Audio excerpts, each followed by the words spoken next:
সম্পর্ক না থাকে, আস্থা তৈরি না হয়, তাহলে কিন্তু পরিস্থিতিটা খুব ভালো হবে না, সামনের পরিস্থিতিটা।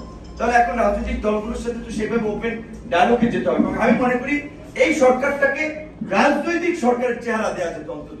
এখন প্রথমে 16 হয়েছিল, 17, তারপর 4 জন নিয়ে 21 হয়েছে, আরো 10 জন নেন, 11 জন নেন। আপনার একেবারে নিউ লোক, তারা কিভাবে 4-5টা মিনিস্ট্রি সামলাবে? সরি, আমার কথায় অনেকে উপদেষ্টা যদি কষ্ট করে, আমি ক্ষমা প্রার্থী, কিন্তু এটা বাস্তবতা। এইরকম একটা ভালনারেবল সিচুয়েশন দেশে, এখানে একজন লোক কিভাবে 4-5টা মিনিস্ট্রি সামলাবে? আমি এটা বলবো, এখানে বিএনপি, জামাত কিংবা আরো অপোজিশন তো এই মুভমেন্ট লিড দিয়েছে, কাজে সেখান থেকে প্রয়োজনে আরো কিছু রাজনৈতিক বিবেচনায় পরামর্শ করে অভিজ্ঞ লোকদেরকে নেন, যারা গভর্নমেন্ট রান করতে পারবে।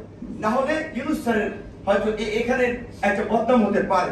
আমাদের যেটা অনেকে এগুলো আলোচনা করছে, কাজে আমরা আজকের আলোচনা থেকে অবশ্যই আমরা এটা সরকারের ফোরামেও আমরা উপদেষ্টাদের সাথে ইতিমধ্যে এই আলাপগুলো আমরা তুলছি, আমাদের জায়গা থেকে আমরা পার্সু করব। আরেকটি কথা বলে শেষ করব যে আমরা ইতিমধ্যে দেখতে পাচ্ছি হঠাৎ করে রাস্তাঘাটে ব্যাপক আন্দোলন হচ্ছে, বিভিন্ন কমিউনিটি তাদের দাবি দেওয়া নিয়ে। এত বছর ভাই, 15 বছর শেখ হাসিনা ক্ষমতায় থেকেছে, আপনারা কেন আন্দোলন করেন নাই? তাদেরকে তো সেটেল হওয়ার জন্য কিছুদিন সময় দিবেন।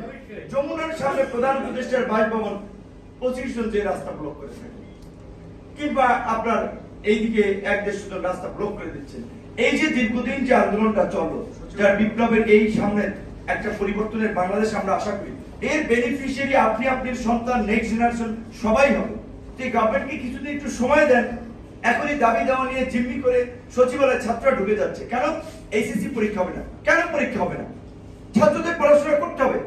এখন স্কুল কলেজ খুলে গেছে, ছাত্রদের স্কুল কলেজে ফিরে যেতে হবে। আপনার নিশ্চয়ই মনে আছে, দেশ স্বাধীনের পরে 73-এ আপনার ছাত্ররা একবার অটো প্রমোশনের দাবিতে ঢাকা বিশ্ববিদ্যালয়ের ভাইস চ্যান্সেলরকে অবরুদ্ধ করেছিল। সে সময় স্বাভাবিক রাষ্ট্রপ্রধান হিসেবে শেখ সাহেব তখন ফোন করে তার কাছে দুঃখ প্রকাশ করেছিলেন, যে কারণ ছাত্ররা যারা ম্যাক্সিমাম ছাত্রলীগের নেতা ছিলেন বা সেই সময় তিনি মুক্তিযুদ্ধের নেতা ছিলেন, তো কাজেই সেই ক্ষেত্রে সেই ছাত্রদেরকে অটো প্রমোশন দেওয়া হয়নি বিশ্ববিদ্যালয় লেভেলে। তাহলে এইচএসসি লেভেলে পরীক্ষা বাতিল করার কোনোভাবেই আমি মনে করি সঠিক সিদ্ধান্ত না। ছাত্রদের ট্রাফিকের কাজে এখন আমি মনে করি সামলানোর দরকার নাই, আর পুলিশ সামলাবে। হ্যাঁ, ছাত্র তরুণদের, আন্দোলনকারী তরুণদের, তাদের একটা ভাইব্রেন্ট কমিউনিটি তৈরি হয়েছে, তারা রাষ্ট্রের পলিসি, তাদের এই তারুণ্যের জায়গা থেকে, তাদের মেধার জায়গা থেকে এখন তারা পলিসি লেভেল, পলিসি নিয়ে ডিসকাস করতে পারে, বিভিন্ন স্টেক হোল্ডারদের সাথে মত বিনিময় করতে পারে, অর্থাৎ গভর্নমেন্টের কাজের প্রতি একটা নজরদারি করতে পারে, সেটা উত্তম সিদ্ধান্ত। কিন্তু আমি মনে করি না যে এখন ছাত্ররা হসপিটালে যে অভিযান চালাবে, আপনার কোন অফিসে যে অভিযান চালাবে, আর রাস্তার ট্রাফিকের কাজ ছাত্ররা সামলাবে।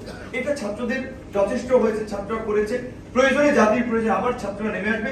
কিন্তু এখন ল অ্যান্ড অর্ডার স্বাভাবিক করে এই আইন শৃঙ্খলা পরিস্থিতি নিয়ন্ত্রণে আনতে হবে। সরকারের স্থিতিশীলতার জন্য রাজনৈতিক দল হিসেবে, নাগরিক হিসেবে আমরাও তাদেরকে সহযোগিতা করব, কিন্তু সরকারকে এই আন্দোলনকারী ছাত্র জনতা, রাজনৈতিক দলের ডেডিকেশন পালস বুঝতে হবে। গত 15 বছর অনেক মানুষ কতটা নির্যাতন, নিপীড়ন করেছে, স্যাক্রিফাইস করেছে, তাদেরকে মূল্যায়ন করতে হবে। ধন্যবাদ।